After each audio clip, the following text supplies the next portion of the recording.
कुडाळ मालवण मतदारसंघाचे लोकप्रिय आमदार आदरणीय निलेशजींच्या वाढदिवसाच्या निमित्तानं या व्यासपीठावर उपस्थित असलेले देशाचे माजी मंत्री विद्यमान रत्नागिरी सिंधुदुर्ग मतदारसंघाचे खासदार आदरणीय राणेसाहेब, या जिल्ह्याचे लोकप्रिय पालकमंत्री आदरणीय नितेश राणे,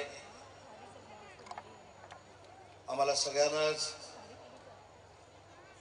मार्गदर्शन करणाऱ्या आदरणीय व्यासपीठावर उपस्थित असलेल्या वहिनी, व्यासपीठावर उपस्थित असलेले आजचे उत्सव मूर्ती सत्कार मूर्ती आदरणीय निलेशजी, व्यासपीठावरील सर्व सन्माननीय मान्यवर, जिल्हा प्रमुख दत्ताजी सामंत, उपनेते संजयजी आंग्रे, त्यांच्यासोबत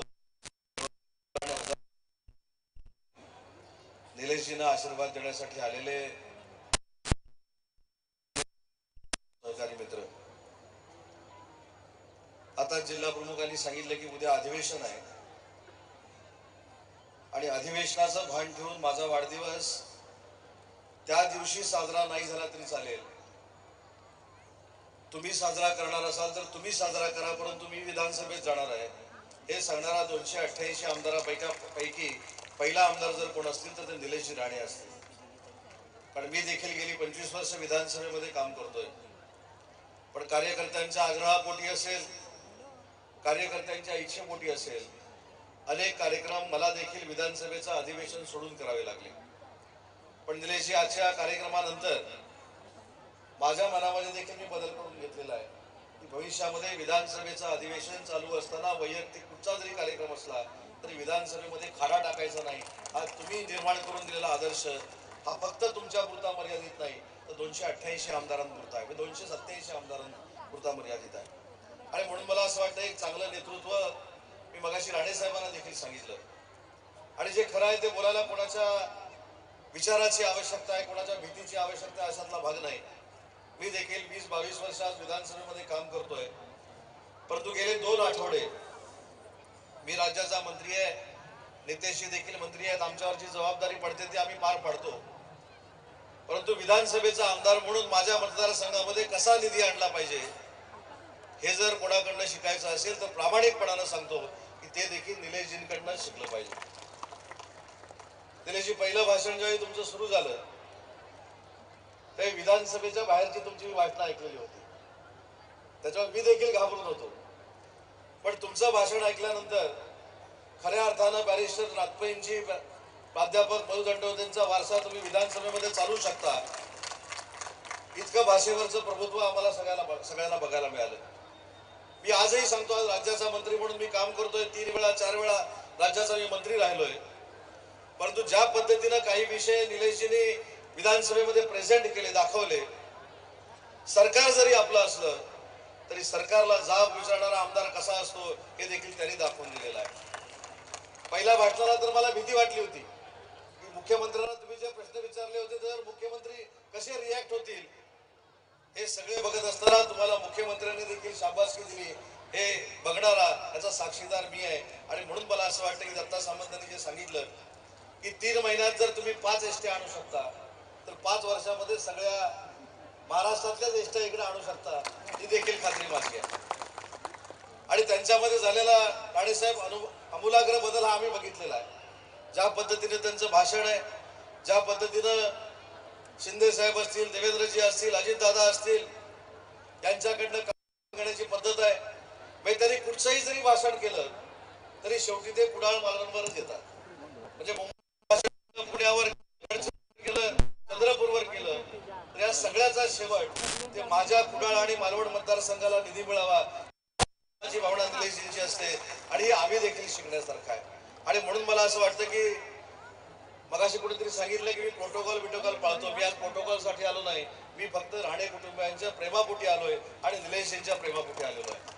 त्याच्यामुळे राजशिष्टाचार, प्रोटोकॉल हे राजकारणामध्ये फार मोठे मिळत असतात, पण त्याच्या पलीकडे जाऊन देखील फार मोठे संबंध निर्माण झालेले असतात.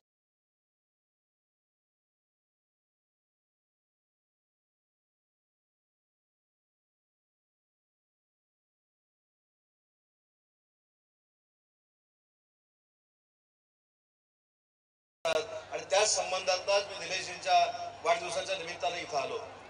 मगाशी निलेशजी मी असं म्हटलं की आज बऱ्याच वर्षानंतर राणेसाहेबांशी खऱ्या अर्थानं गप्पा मारण्याची संधी मिळाली. राणेसाहेबांची वागण्याची पद्धत राणेसाहेबांना अनुभवलं अनेक कित्येक वर्ष. पण राणेसाहेब मगाशी बोलताना असं म्हणाले की उदय आहेच तसा आहे.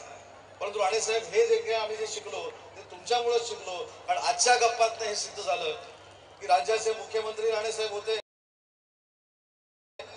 देशाचे केंद्रीय मंत्री राणेसाहेब होते, परंतु आज आमच्या बरोबर जे गप्पा मारत होते ते एक सर्वसामान्य कार्यकर्ता म्हणून गप्पा मारत होते. आणि तोच कार्यकर्ता निलेशजी आणि नितेशजींमध्ये आम्ही टिकलेला बघतो. हे महाराष्ट्राचं आणि सिंधुदुर्गाचं भूषण आहे. त्याच्यामुळे आजचा हा वाढदिवसाचा कार्यक्रम पूर्वसंध्येला जरी असला तरी देखील तुम्ही या कार्यक्रमातनं देखील एक आदर्श देत आहे. छत्रपती शिवाजी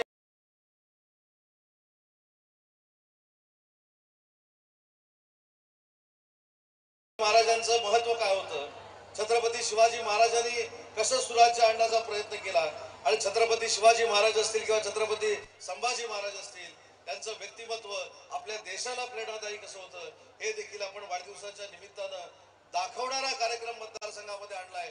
हे देखील भूषणावं आहे. नाहीतर वाढदिवसाच्या निमित्तानं होणारे महाराष्ट्रातले कार्यक्रम, देशातले कार्यक्रम तुम्ही आम्ही सगळ्यांनीच बघितलेले आहेत. आणि त्या कार्यक्रमानंतर 8 दिवस त्या कार्यक्रमाच्या ब्रेकिंग न्यूज झालेल्या आहेत, त्या देखील आपण बघितलेल्या आहेत. परंतु पुढच्या पिढीला आपल्या कार्यकर्त्यांना आपण ज्या पक्षामध्ये काम करतो, आपण ज्यांचा विचार मांडतो, त्या आदर्श असणारा छत्रपती शिवाजी महाराजांचा आदर्श हा कायमस्वरूपी त्यांच्या डोळ्यासमोर असला. ही आपण कार्यक्रम या ठिकाणी घेतलाय त्याबद्दल देखील आपला एक सहकारी म्हणून मी आपल्याला मनापासून धन्यवाद देतो. खरं तर मागच्या वेळी देखील व्यासपीठावर राणेसाहेब असताना मी कार्यक्रम अर्ध्यावर सोडून गेलो होतो. आज देखील राणेसाहेब तुम्ही कार्यक्रमाला आहात.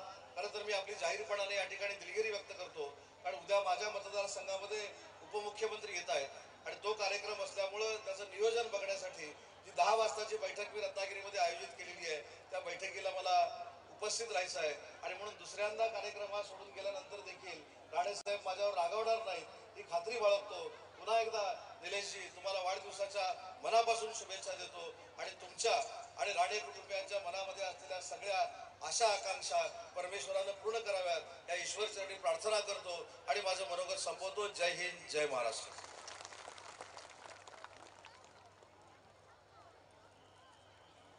धन्यवाद उदय सामंत साहेब.